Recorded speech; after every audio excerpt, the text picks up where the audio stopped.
So I've seen a lot of things.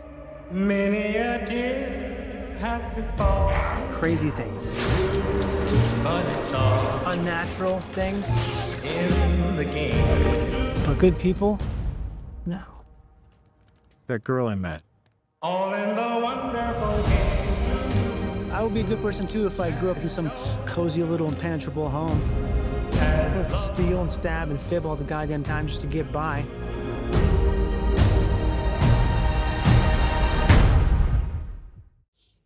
So it looks like Fallout is following the original plan for television shows, which is releasing new season every year.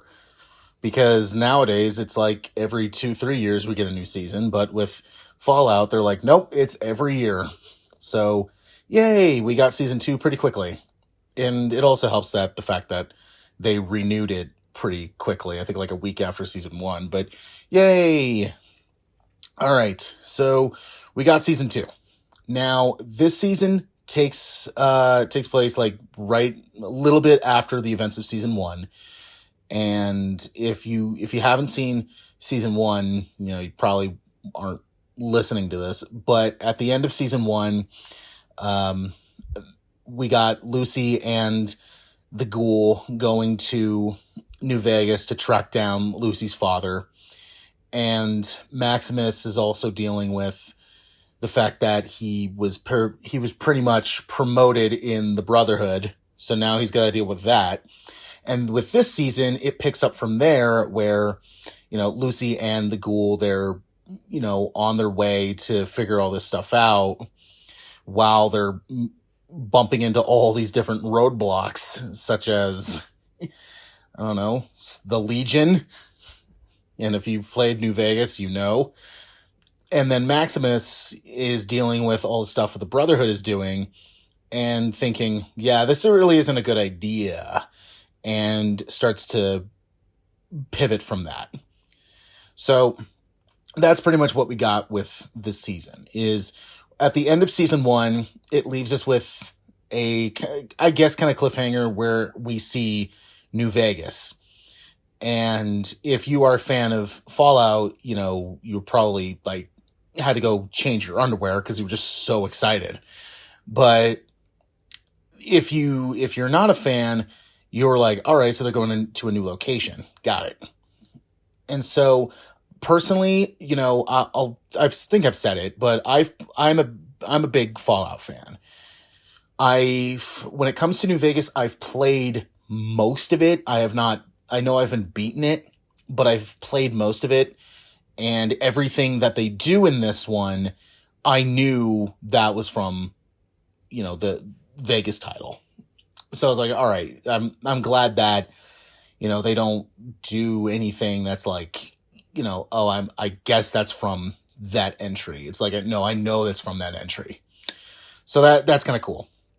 So to start it off, they got, Vegas looked awesome. And I think because this season, because it's in this show's in canon with the games, it takes place, I think it was like 10, 15 years after the events of New Vegas. So I remember people online saying like, oh, this shouldn't have happened, or it wasn't like this, but it was like, but you realize that this takes place like 15 years later. So, if you remember the strip from the game, yeah, it's pretty bustling. It's pretty full. But in here, we get a huge surprise. And I won't spoil it, but when it happened, I was watching it with my dad, who is a bigger Fallout fan than me. When all this stuff happened, he and I were legitimately going like, oh shit. Like we were like freaking out because we're like, we know what's going to happen. And also the fun of it is much like season 1, or actually, I'm sorry, not like season 1 because I watched it separately. With season 2, I watched it with, like I said, with family, both who have played the games and knows the lore and mythology on it, and one who doesn't know anything about the games and is watching it just like on the show. And every time that my dad and I were freaking the hell out, my other family was just going, I'm guessing that's bad or that's good. And we would just go, we gotta just keep our mouths shut because we know this is bad. But yeah, it's from the trailer. You see a Deathclaw. You think it's just one, just hold on, cause holy shit. But, so much like season 1, all the like references and lore from the games, they didn't just pull a Minecraft movie and just splatter them around. And most of the times they just did it to try to get it to stick. With here, there's an actual reason for them to be in here.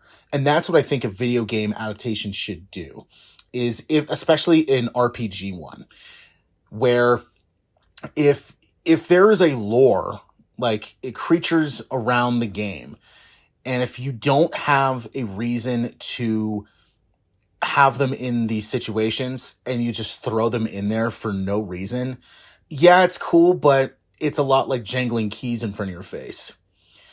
Where with this stuff, it's like, all right, we're going to show you the keys, but we're actually going to let you drive it. We're actually going to let you drive the car. So there's an actual purpose for those keys. It's not just jangling it in front of your face to get your attention. So that I like how they've continued to do that, especially its writing. So I would put, the season's writing and how they blend everything from the games and how they're able to create a pretty much almost, I guess you could say, sequel, but it's 15 years later, so it's like, all right, cool, we're able to see kind of the aftermath of this stuff. And an issue that I've seen people say online is what if, like, all these different endings, it's like, what if you went this path and they don't explain this? Why? Because it kind of feels like maybe something like Mass Effect, where it's like the endings for all three of those games, they're different depending on what you do. But at the end of 3, there's multiple different endings, but a lot of people like to focus just on one ending. And I feel like that's kind of what they do here, where it's like, all right, we understand like there's multiple endings to these games, but let's kind of focus on one ending and just go from there. Something like Blade Runner 2049 did, where I believe that went off of it went off the director's cut, but the ending, they went from the theatrical, I believe, because that was the one that everybody was most familiar with. And they went off that, and it worked. And so here, I didn't have a problem with that. And also, performances too. I think all of them do a really good job. And yeah, it's kind of interesting to see, Lucy and the ghoul kind of have this like little bond. Like, you can clearly tell they're, just worlds apart from each other, but it's kind of cool to see them a little bit bonding. And even at times where like something Lucy may do or the ghoul might do, where it's like, that is completely out of character, or something they do where it's like, yeah, you messed up. You done fucked up. And especially something the ghoul does, which I won't spoil, but it is one of those like, yeah, you fucked up. That was not bad call, Ripley. That was not a good call. And, to point out the negatives, I really didn't have a negative, but it doesn't feel amazing. It does feel like on the same par as season 1. I don't feel like I liked one season over the other. I liked them both the same. And yeah, this absolutely does get a grade. And it's interesting to see how they're going to go with season 3, because yes, they already greenlit season 3, and the way that this season ended was like we get to see, I won't spoil it, but we get to see for season 3, one of the big plot lines involving one of the characters.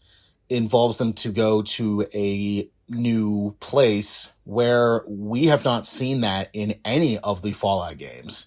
So this should be really interesting. So they're going to add a new location and they get to play around with it because they're not restricted to just one place. And it's like, okay, this is the place. Here are the creatures. Here's the stories. Go. Where with season 3, because they're going to a new location, it's like, all right, let's see what new they're going to add to this. And yeah, let's, oh boy, let's see.